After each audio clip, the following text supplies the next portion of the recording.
Hello again, folks, and welcome to Barry's 8-Track and Classic Car Radio Repair. Today's demonstration is going to be on another 1970 Challenger unit. Isn't that interesting?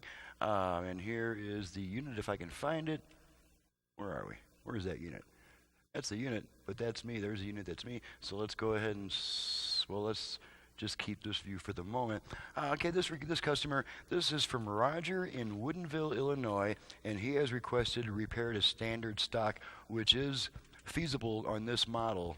The output section is really robust. We really don't have trouble with the output section on this unit. Most other units I would not be willing to repair to standard stock for reasons of parts availability, long-term reliability, and fire safety, but this unit is still a decent candidate for repair to standard stock as long as the customer is willing to accept the fact that he's not going to have FM and the output power is going to be the same as the original, which is basically a large transistor radio instead of sounding like a home stereo system. So without further delay, let's go ahead and turn this thing on, make sure everything works. Got it set to AM station at the moment. That's all it has is AM. And we generally pick up 2, maybe 3 AM stations in this area, so we'll just go ahead and make sure we pick those up.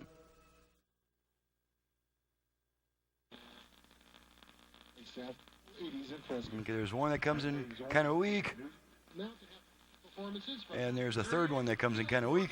Kirsten Schmidt and Cassidy Outlaw. Chino Valley's playoff. Okay, so there's not much to test on the AM radio. Make sure the tone works. Madison Hooper, Jaden Clausen, and Annie. Make sure the balance works. We're going to switch to our output level meters. Hannah Paterno.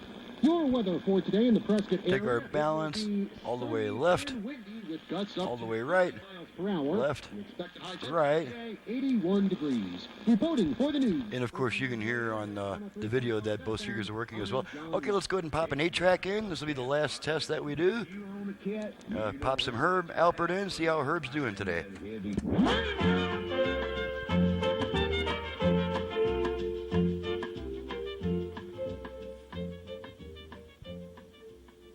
Okay.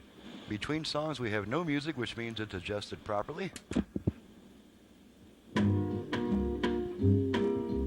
Gonna switch tracks a bunch of times.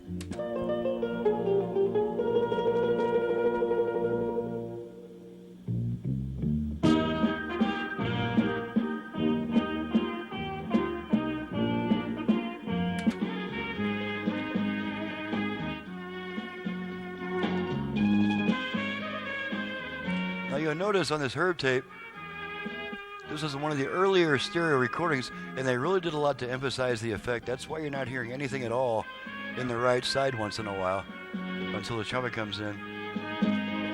It's just like the early Beatles recordings. They did everything they could to emphasize a stereo effect. Switch tracks 2 more times.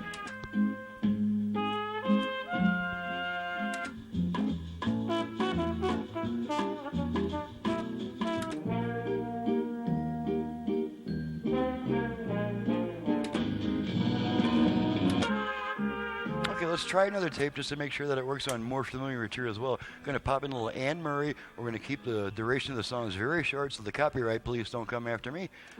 Here's the Anne Murray.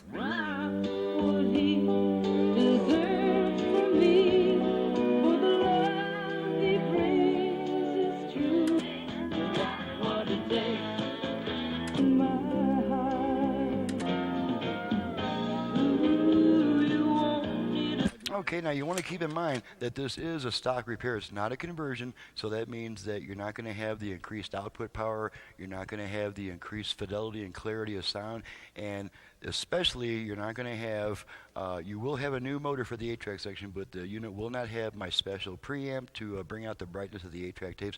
So if you're requesting a stock repair, that's about the sound you can expect out of the 8-track unit, unless you request a full conversion and I have a chance to put my own stuff in there. So with that being stated, I'm going to get on out of here, get to the next job. This is Barry with Barry's 8-Track and Classic Car Radio Repair. If you have a classic car AM radio in need of repair, needless to say, you can send it to me for modern conversion. I can add FM, greatly increased output power, fantastic sound quality, much better AM and FM reception and signal lock-in, and who knows what else I can add. Bluetooth, auxiliary input, USB reader, all kinds of cool stuff. My website is in the description below, and my phone number is 928-533-9666. Thank you very much for watching and listening, and we'll see you next time.